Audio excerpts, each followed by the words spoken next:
The Rubik's Cube has been a challenging puzzle to solve for a lot of years. There's different styles of Rubik's Cubes. This is the standard 3x3x3. We've got bigger ones and smaller ones and different shaped ones, but a lot of them use similar principles in solving them. I will be solving the simple 3x3x3 right now. So first I'm just going to scramble it. I don't really have any specific method for this. I just go until I see that most of the colors are not touching anymore. I think that looks pretty good. The first step in solving this would be to get the one side. I always start with the white, just out of habit. And to get the first side, I first want to get the first cross on the top. And to do that, I need to find all of the edge pieces.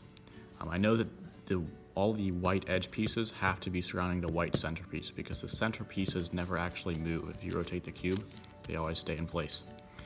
So I need to find all of the white edges and put them into place, making sure that they connect to the other centers. So like this white edge piece is beside that, but it's not in line with the proper center. So I have to line up all of these. Here's the red. To put it into place, I have to temporarily disrupt the blue, but it's back. The orange is in the right place, but it's flipped, so I just have to, again, temporarily displace one of these. I have my cross now, and they all line up. Right here, the next step would be to put the corners in place. There's a lot of methods for this. What I normally do is find the right corner. So this would be the white, blue, orange. So I find the white, blue, orange corner, and I bring it up, put it over, and bring it back down. Even though it's not oriented correctly, I just put them all in place.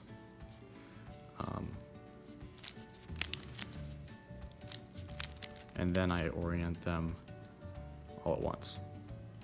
So now they're all in the right places, and I need to find the edges that go directly above them. The edges that go directly above them will be every edge that does not have yellow, because yellow is on the top. We've already used all of these edges, and we don't want to use any of the yellow edges, so anything that doesn't have yellow will go right here. That's how I spot them. This one doesn't have yellow. Red and green will go in between these two. So I find it. It doesn't match here, and it doesn't match here. So what I have to do is bring it up and then bring it back down again and check and see if it matches. It doesn't, but because it's facing the white down, there's another algorithm that I know that will put that into place. There's a lot of algorithms online that you can search to find how to do these, but that's how you would put it in place in that instance. So I look for another edge up here without any yellow. Here's one, the green and orange. And it does not match. I put it up, so I'll rotate this corner. Again, I have the white facing down, so I can use that same algorithm to put into place. The next one here doesn't have any yellow, doesn't match, and all of these are turning out about the same, using that same algorithm again. This last one hopefully will be different. Again, it doesn't match here, but if I rotate it, there we go. Now it's rotated, and if I pull it up, it does match. So I rotate it, get it out of the way, and then I need to rotate it twice to put it in this corner. Anyway, that's something that I sort of developed myself. Sometimes I use the algorithm, depending on what the setup is. But the first two layers to solve are a lot of intuition, but the last one, there's a lot more algorithms involved. This is very situational, so whatever you end up with after the first two layers will change what your algorithm is going to be. I have an L shape right here. I'm ignoring all the corners. Just this plus. I have an L shape on the yellow, which means I have to do this certain algorithm. Again, they're all online. The goal is you want to end up with a plus sign though. Again, ignoring the corners, you want to end up with a plus sign. And then after that, you can look at which of these are lining up. You want to rotate this so that you have two that are lining up. I have one here and here. If the ones lining up are opposite, you'll have to do an extra step, but mine are next to each other. So I put one on my right, one in the back, and there's an algorithm for that. Now all of these will line up. That means the only pieces that are not correct are the corner pieces. Everything else is solved. So I'd look for a corner piece that is in the correct place, but the incorrect orientation. I don't see any, so it doesn't matter what orientation I have the cube in this next step as long as the yellow is on top.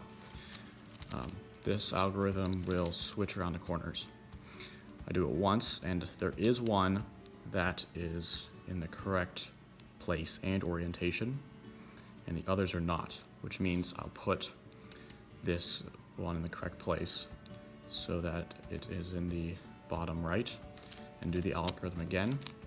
All of the other corners will flip around except this one. And now they are all in the right place. You might have to do it a couple times to get that, but they're all in the right place, and these two are not in the correct orientation.